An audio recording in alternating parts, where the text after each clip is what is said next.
Hello, welcome to Rajesh activity vlog channel. ఈ ఛానల్లో ఈరోజు ఈ వీడియోలో మొత్తం మీకు విజయవాడని ఎక్స్ప్లోర్ చేసి చూపించాను. విజయవాడ అంటే విజయవాడ మొత్తం కాదండి, కనకదుర్గమ్మ అమ్మవారి టెంపుల్ కొండపైన నుంచి నిలబడి తీశానమాట.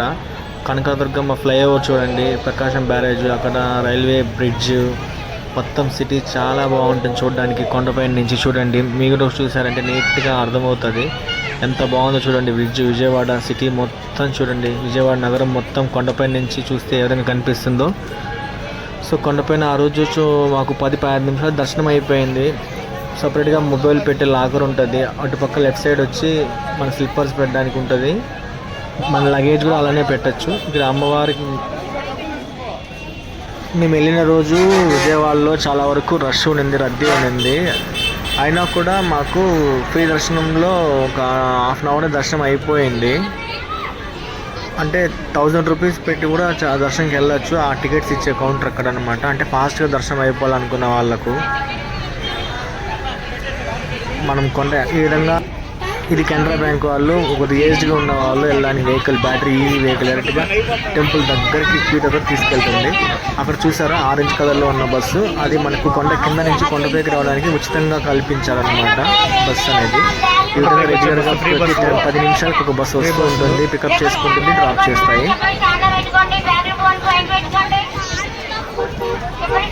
చూసారా ఇప్పుడు మాట్లాడుతున్నావో పాపం ఎండలో ఉండి అలా మైక్లో చెప్పి పాపం నల్లగా మాడిపోయింది పాపం.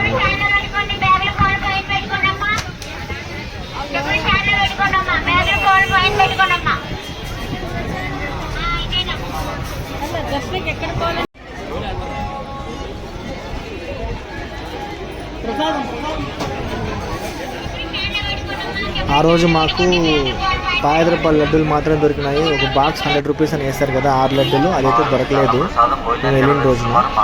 బట్ మీ లెక్క అనమాట, మీరు వెళ్ళిన రోజు దొరికితే తీసుకోండి. లడ్డు బాగుంటుంది, నెయ్యి బాగా వేశారు, స్మెల్ బాగుంటుంది. మేము వెళ్ళింది మంచి సమ్మర్ టైం కాబట్టి నదిలో వాటర్ లెవెల్ కూడా తగ్గింది. ఫ్లైఓవర్ మొత్తం చూడండి, కొండపై నుంచి చూస్తుంటే ఎంత బాగా కనిపిస్తుందో. కొండ కింద మనం అలాగే మా అమ్మ వాళ్ళకి ఫోన్ చేసి దర్శనం చేసుకున్నామంటే వాళ్ళు మస్ట్ అండ్ షుడ్గా చెప్పింది ఒకటే అండి, అమ్మవారికి ఇంకా బాగుంటుంది అక్కడ, ఖచ్చితంగా తీసుకురండి.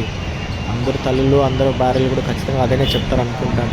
కనకదుర్గ అమ్మవారిని దర్శనం చేసుకున్నామంటే మస్ట్ అండ్ షుడ్గా వాళ్ళు కుంకుమ కోరుకుంటారు. అక్కడ చీర కానీ, చీరతో పాటు గాజులు కానీ తీసుకురమ్మని చెప్పారనమాట.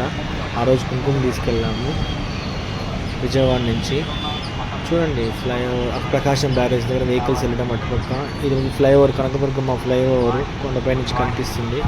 కొండపైన ఏ విధంగా ఉండే దృశ్యాన్ని చూపించాను. ఇది అమ్మవారి కొండ గిరి, కనకదుర్గమ్మ అమ్మవారి గుడి. సో ఆ రోజు దర్శనం మాకు చాలా బాగా జరిగింది, అదొక మంచి ఎక్స్పీరియన్స్ అనమాట. So subscribe my channel Rajesh activity vlog channel. Thank you for